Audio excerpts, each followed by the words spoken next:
بسم اللہ الرحمن الرحیم۔ السلام علیکم، میں ہوں محمد فہیم اسامہ۔ جیسا کہ ٹائٹل سے آپ کو اندازہ ہو رہا ہوگا، یہ ویڈیو اس لیے میں نے بنائی ہے کہ اکثر میری گاڑی میں بلی بیٹھی ہوتی ہے۔ کہاں بیٹھی ہوتی ہے؟ بونٹ کے اندر، اس لیے میں نے اس کو بلی کے گھر کا نام دیا ہے۔ تو سردیوں میں آپ نے خاص طور پہ احتیاط کرنی ہے۔ پچھلے سال بھی ایسا ہی ہوتا تھا اور اس سال بھی ایسا ہی ہے کہ جب میں صبح گاڑی سٹارٹ کرتا ہوں تو اس سے پہلے میں لازمی ایک مرتبہ بونٹ کھول کے چیک کرتا ہوں، اور اندر اکثر بلی کا بچہ بیٹھا ہوتا ہے۔ ایک مرتبہ تو شدید سردی تھی، تو اس میں ایسا تھا کہ بلی بھی بیٹھی ہوئی تھی اور اس کا اپنا بچہ بھی بیٹھا ہوا تھا اس کے اوپر ہی۔ تو یہ آپ نے خاص طور پہ احتیاط کرنا ہے، اور نیچے بھی جھانک کے اچھی طرح آپ نے چیک کرنا ہے کہ کہیں بلی کا بچہ آپ کے بونٹ میں موجود تو نہیں، کیونکہ یہ اکثر ایسا ہوتا ہے کہ رات کو ٹھنڈ ہوتی ہے اور آپ بھی اگر باہر سے گاڑی جو ہے لے کر آتے ہیں تو انجن جو ہے گرم ہوتا ہے، تو اس کی وجہ سے بلیاں جو ہیں وہ گاڑی کے بونٹ کا رخ کرتی ہیں۔ تو آپ نے یہ احتیاط کرنی ہے کہ جب بھی گاڑی سٹارٹ کریں، خاص طور پہ سردیوں میں، تو ایک مرتبہ بونٹ کھول کے اس کو اچھے طریقے سے چیک کر لیں سٹارٹ کرنے سے پہلے، کیونکہ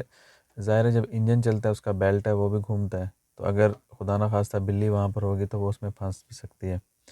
آپ کے انجن کا بھی نقصان ہو سکتا ہے اور بلی کی جان بھی جا سکتی ہے۔ تو یہ آپ نے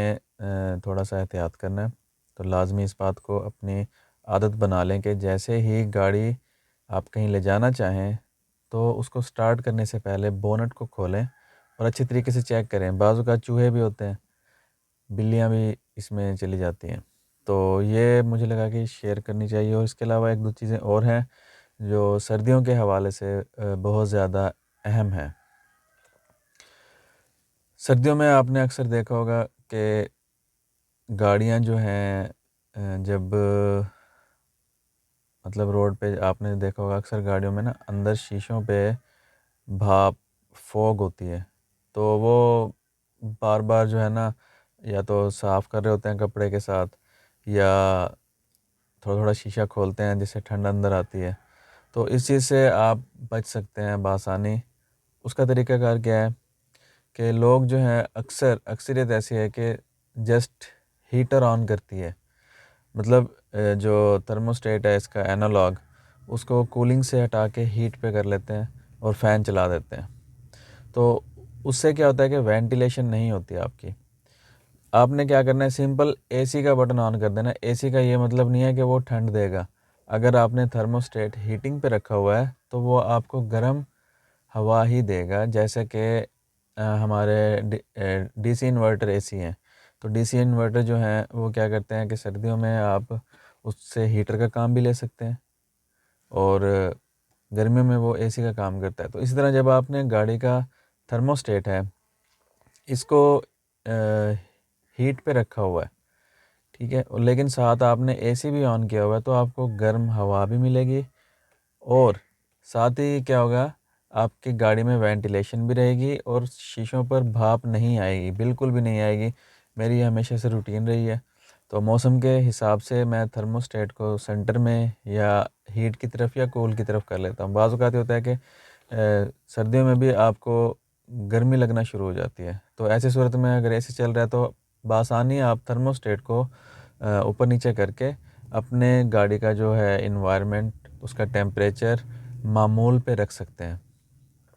تو یہ آپ نے کرنا ہے لازمی۔ اور دوسرا اس کا بینیفٹ یہ بھی ہے کہ جو خالی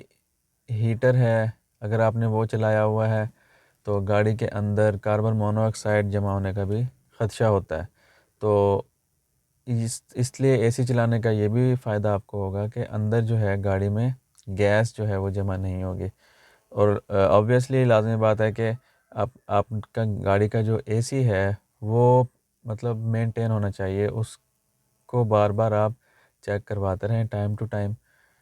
اور تاکہ جو ہے اے سی خراب نہ ہو، اس کی گیس وغیرہ لیک نہ ہو۔ تو سردیوں کے لیے یہ ایک اہم چیز تھی جو مجھے لگا کہ شیئر کرنی چاہیے۔ اچھا، اور تیسری بات کہ فوگ، سردیوں میں جیسے آپ جانتے ہیں کہ دھند بہت زیادہ ہوتی ہے اکثر، تو اس میں کیا ہوتا ہے کہ سب سے پہلے موٹر وے بند کر دی جاتی ہے، اور موٹر وے بند بھی وہ صحیح ہے اپنی جگہ پہ، کیونکہ موٹر وے پر جو منیمم سپیڈ بھی ہوتی ہے وہ 100 کلومیٹر یا 80 کلومیٹر پر آور تک لوگ رکھتے ہیں۔ تو اس میں کیا ہوتا ہے کہ اگر آپ دیکھیں ویزیبلٹی بہت زیادہ کم ہوتی ہے، مطلب آپ کو 10 میٹر یا 5 میٹر دور کی چیزیں بھی اکثر نظر نہیں آ رہی ہوتی۔ تو 80 کی سپیڈ پہ اگر جا رہے ہیں اور آپ کو 5 میٹر میں بریک لگانی پڑے تو امپاسبل ہے۔ تو اس سے کیا ہوتا ہے کہ اگر خدا نخواستہ آگے کوئی گاڑی کسی کا دوسری گاڑی کے ساتھ کولائژن ہو جائے تو پیچھے والے کو نہیں پتہ چلتا، تو وہ بریک اپلائی کرتے کرتے بھی ٹکرا جاتا ہے، اور اس طرح ایک لمبی قطار جو ہے آپس میں ٹکرا جاتی ہے، جو کہ کسی بڑے حادثے کا بھی باعث بن سکتی ہے۔ پچھلے دنوں لاہور میں بھی ایسا حادثہ ہوا ہے، اور ہمارے سٹی جلال پور پیروالا میں بھی 6-7 گاڑیاں ٹرک آپس میں بری طرح ٹکرائے تھے۔ تو یہ آپ نے احتیاط کرنی ہوتی ہے۔ موٹر وے کیونکہ بند ہوتی ہے، تو جب آپ نیچے ہائی وے پہ ٹریول کر رہے ہوتے ہیں تو کوشش کریں کہ 20 کلومیٹر سے زیادہ آپ کی رفتار نہیں ہونی چاہیے۔ اپنی رفتار کو ویزیبلٹی کے حساب سے بڑھائیں۔ آپ کو پتہ ہونا چاہیے کہ گاڑی میں آپ کی بریک کی کیپیبلٹی کتنی ہے، کتنے فاصلے سے آپ کس حساب سے بریک لگاتے ہیں کہ وہ آپ کو محفوظ فاصلے پہ گاڑی کو روک سکے۔ اب جو ہے فوگ میں ہمیشہ ترجیح دیتا ہوں کہ اگر ناگزیر ہو سفر آپ کا تو وہ آپ رات کے وقت کریں۔ میں رات کو اس لیے ترجیح دیتا ہوں کہ رات کے وقت نہ تو آپ کو لوڈر رکشہ، نہ ہی چنگچی، نہ بائک والے، نہ ٹریکٹر ٹرالی، یہ اکثر رات کو آپ کو نہیں ملیں گے، اور سب سے زیادہ کولائژن بھی انہی کی وجہ سے ڈسٹربنس جو ہے روڈ میں ان کی وجہ سے ہوتی ہے۔ تو جب آپ رات کو سفر کریں گے تو بے شک اگر دھند بھی ہوگی تو اس میں کیا ہوگا کہ آپ کو آسانی رہے گی، آپ آرام سے اپنے ہی لائن میں جو ہے ٹریول کو جاری رکھ سکتے ہیں۔ اور فوگ میں پھر یہ ہوتا ہے کہ آپ نے اگر بہت زیادہ فوگ ہے تو جو ڈبل انڈیکیٹرز وہ آپ لازمی آن رکھیں، کیونکہ ہیڈ لائٹس اکثر یہ ہیں کہ زیادہ دور سے نظر نہیں آتی۔ تو یہ آپ نے خیال کرنا ہے کہ کوشش کریں کہ دن کی بجائے اگر فوگ میں آپ کو سفر کرنا بھی پڑ رہا ہے تو رات کا سفر کریں، اور انڈیکیٹرز آپ لازمی ڈبل انڈیکیٹر آن رکھیں، اور ہیڈ لائٹس جو ہیں وہ بھی آپ، باقی میں نے جو اس میں LED ہیڈ لائٹس لگائی ہیں وہ مطلب کافی اچھا رسپانس دے رہی ہیں۔ تو اس کے لیے آپ اوپر جو ہے لنک میں نے دیا ہوا ہے،